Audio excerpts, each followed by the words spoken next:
quando surgiu o filme Avatar, o pessoal, antes de eu assistir, de eu saber sobre o filme, já estava falando, olha, o James Cameron tirou a ideia sua. Eu falei, não, ele tirou a ideia do próprio espiritismo, se ele leu, ou da lógica. O que aconteceu no Avatar? Terráqueos que saíram daqui, foram para Pandora, um planeta onde a civilização, apesar de simples, era uma civilização altamente integrada com a natureza, de amor à natureza, os navios, então foram para lá. Por quê? Porque eles queriam explorar lá um minério que tinha, o valor dele era 20 bilhões de dólares o quilo. Então, imaginem. Aí, e a partir, foram todos para lá, para trazer esse minério para cá, no interesse econômico, financeiro, do dinheiro, do poder e da fama. Como não foi pacífica a invasão, como não puderam escravizá-los e nem roubá-los sem matá-los, eles fizeram as três coisas. Tentaram escravizar, roubar e matar. Essa é a lógica de espíritos inferiores em qualquer parte do universo. Por isso eu sempre também lembro, quando eu falo aqui, que nós não devemos e não precisamos nos desesperar com isso. Como estávamos falando ali do contexto político, do contexto social humano, é assim mesmo. É uma escola primária. Você não pode querer das escolas primárias tirar grandes lições, grandes aprendizados e ensinamentos. Mas não é por isso que nós vamos nos acomodar ou dizer é assim mesmo. Não. Aí, com a doutrina espírita, nós temos o esclarecimento de que se o mundo é primário, nós, quando entramos nas escolas primárias do mundo, nós não entramos para ficar primários toda a vida. Nós entramos no primário, passamos para o secundário, vamos para o terciário, para o superior, vamos nos pós-graduando, nos aprimorando. Essa é também a regra e esse é também o objetivo que nós devemos cultuar e cultivar num planeta primário. Não ficarmos primário, mas fazermos o curso e sairmos dessa primariedade.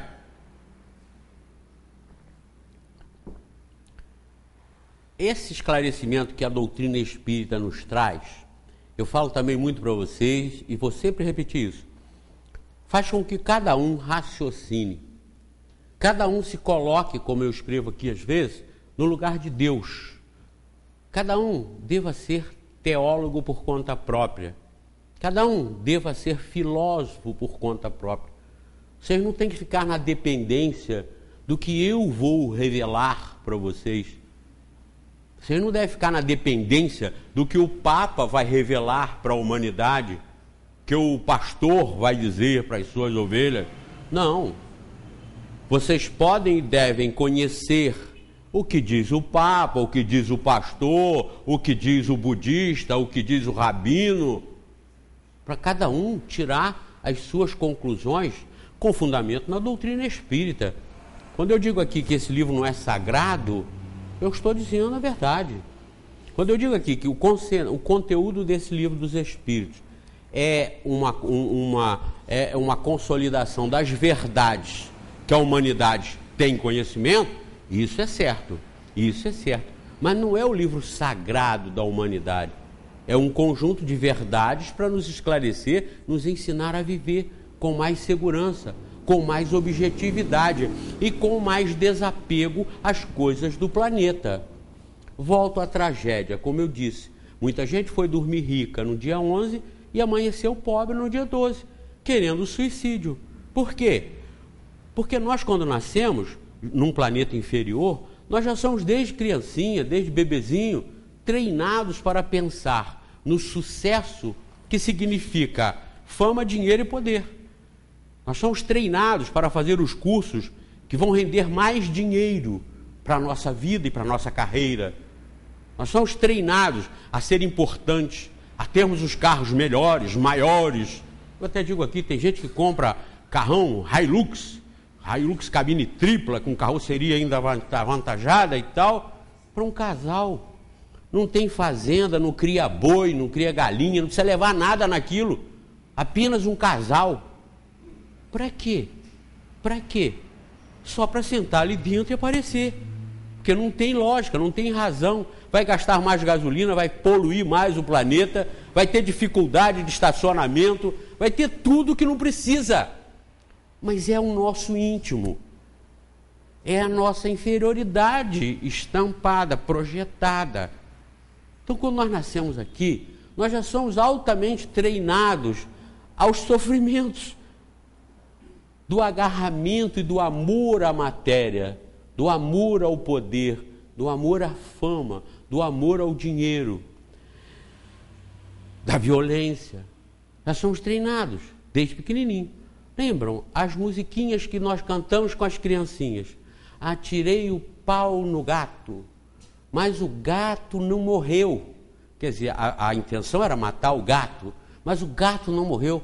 Dona Chica ficou admirada com o berro que o gato deu. Ciranda, cirandinha, vamos todos cirandar, vamos dar a minha volta, volta e meia, vamos dar. O anel que tu me destes era vidro, fui enganado. 171, era vidro, e se quebrou. O amor que tu me tinhas era pouco, se acabou. Vejam que desde bebê nós já somos treinados. Olha, não vai lá fora não que o bicho pega. A criança não vai, porque fica com medo. É o adulto que está falando. Não vai que o bicho pega, então ela fica com medo. Mais tarde, à medida que ela vai crescendo, ela vai vendo que não tem bicho nenhum. Olha, cuidado, não vai que a luz vai apagar. A luz não apaga coisa nenhuma.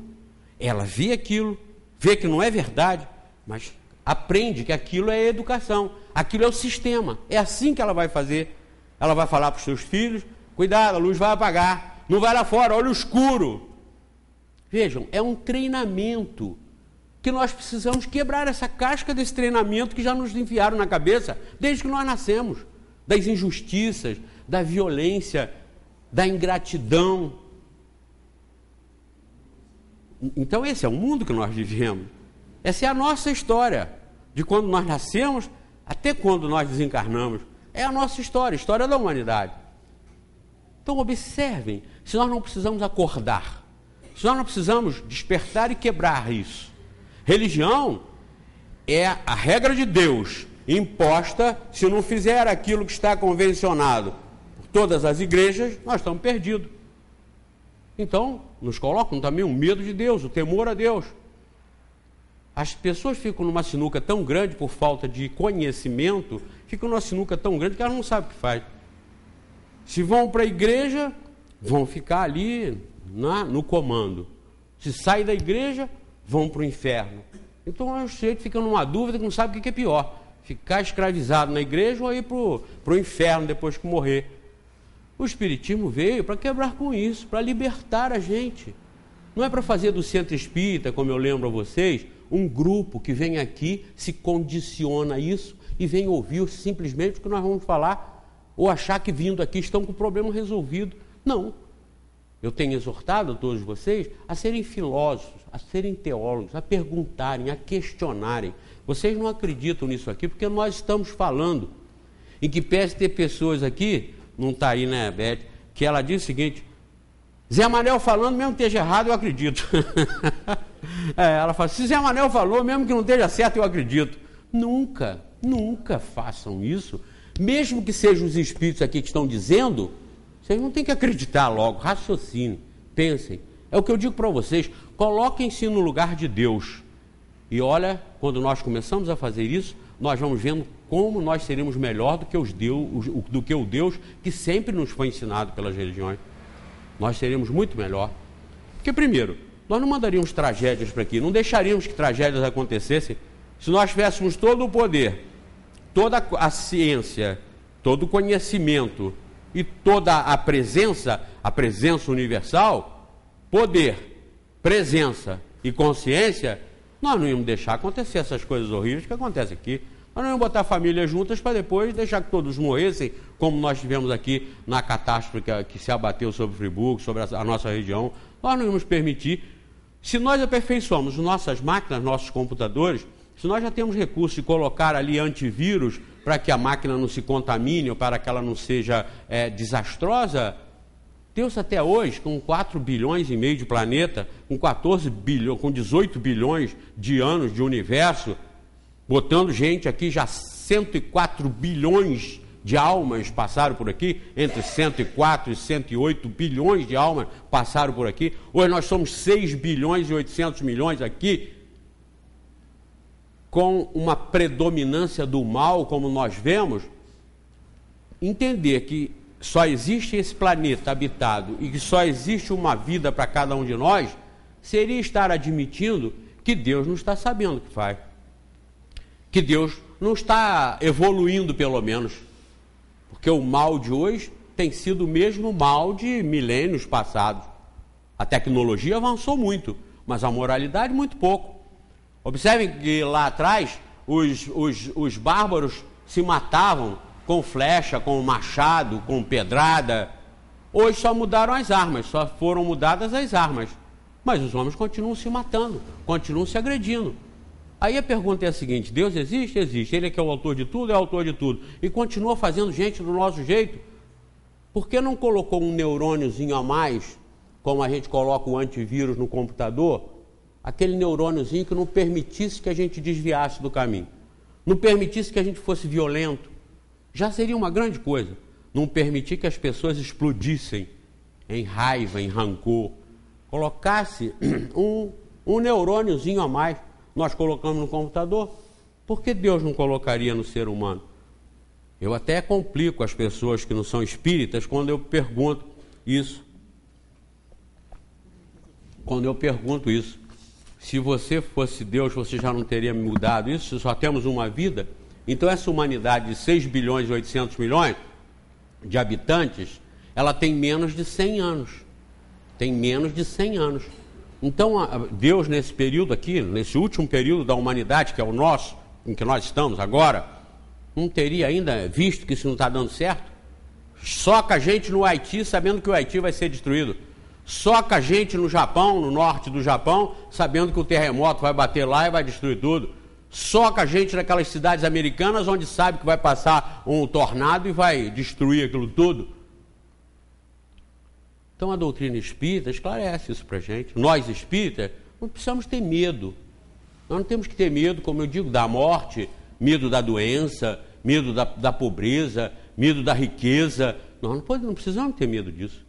Nós temos que entender que nós somos seres espirituais, nós somos espíritos, nós somos seres humanos, espíritos encarnados, que estamos aqui para enfrentar quaisquer dessas situações, não como as primeiras ou as últimas, mas como as necessárias para nós exercitarmos nossa inteligência, nosso sentimento e com isso nós nos fortalecermos, nós nos enriquecermos em sabedoria, em controle, em comando, em ação, para nós sermos cada vez mais credenciados a podermos habitar mundos melhores, onde não existem cercas nas casas, grades nas janelas, eletrificações dos muros, porque nós, num mundo desse, onde não existisse mais isso, também não precisaríamos, porque já nos domesticamos, já nos controlamos, já somos perfeitamente confiáveis para termos não só 5 sentidos, mas para termos 8, 10, 15 sentidos.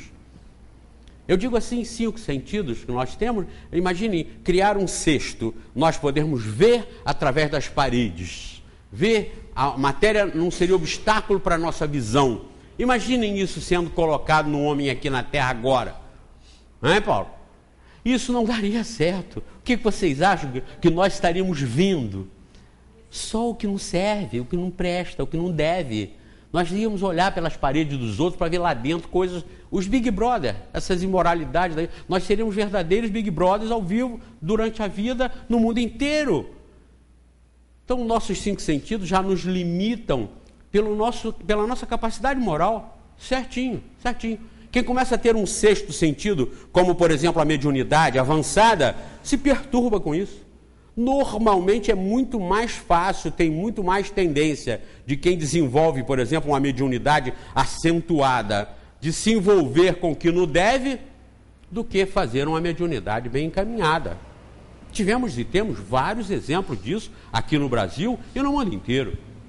Por quê? Porque nós ainda estamos preparados para 5. 6 já começa a ser um avanço maior, que nós às vezes tangenciamos para estarmos nos capacitando, para sairmos daqui para mundos melhores. E é isso que todos nós queremos. Nós queremos felicidade, nós queremos tranquilidade, nós queremos paz. Não é isso? Não é isso? Hein, Bela? Não é paz que nós queremos? Não é? Mas por que os filmes de violência são os mais assistidos? Hã? Vão até nos representar em festivais de Cannes, em festivais lá fora. Por quê? É porque nós falamos com a boca que queremos paz, mas paz que os outros façam. Nós já não é o caso. Todo mundo tem que ser mais pacífico, mas quando a gente fala assim, são eles. Eles quem? Somos nós. Quando fizeram uma pesquisa para ver quantas pessoas, se as pessoas acreditavam no inferno, 99% dos entrevistados disseram que acreditavam no inferno. Mas quando mudaram a pergunta e perguntaram, mas você acha que vai para eles? 100% achou que não. Ou seja, só 0% achou que ia para o inferno. Quer dizer, ninguém. Então acredita para quem? É para os outros. Quando as pessoas se dizem que estão salvas, que estão com Jesus, eles estão dizendo isso em relação aos outros que não estão com Jesus e que se danem os outros. Nós somos salvos, que estamos... Espera aí, os muçulmanos, e os budistas, e os ateus, e os hinduístas. Não esqueçam que nesse planeta de 6 bilhões e 800 milhões, somos só 2 bilhões de cristãos, assim mesmo que se dizem. Porque se você for apurar na prática, não vai ter 1 milhão. Não vai ter 100 mil. Não vai ter. Aí, aquilo que aconteceu em Sodoma e Gomorra, já que não tem, então não senta fogo nisso. Porque não adianta. Que não adianta. Então, quando a gente acredita, às vezes, nas coisas ruins, é para os outros. E quando a gente acha que está tudo ruim, a gente não pensa que nós estamos fazendo parte disso. Nós achamos que são os outros. Eles é que têm que mudar.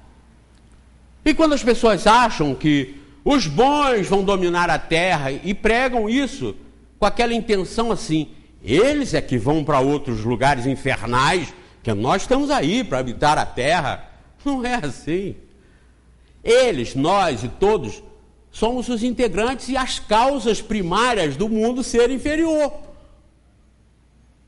As árvores são verdes porque as folhas são verdes. E as folhas verdes compõem o verde das árvores e das florestas. Nós somos o que somos, juntos compomos a vila, juntos compomos a cidade, juntos o Estado, juntos o país, juntos a humanidade. Então nós não temos que ficar nos mirando nos que os outros são ou deixam de ser. Nós temos que fazer a nossa parte. Quando algum revoltado vem falar comigo do governo, vem falar que está tudo perdido, e realmente eu concordo que vai muito mal, mas faz parte da escola, faz parte. E eu sempre digo o seguinte, você não vai responder pelo que o Lula deixou de fazer ou pelo que a Dilma não está fazendo, ou pelo que o prefeito deixou de fazer ou pelo que o vice-prefeito não está fazendo. Você vai responder por você, eu vou responder por mim. Não vai ser cobrado de mim a responsabilidade de um presidente da República, que eu nunca fui, não sou. Não vai ser cobrado de nenhum de vocês a responsabilidade de um ministro de Estado. Vocês não são, nem vão ser, muitas vezes.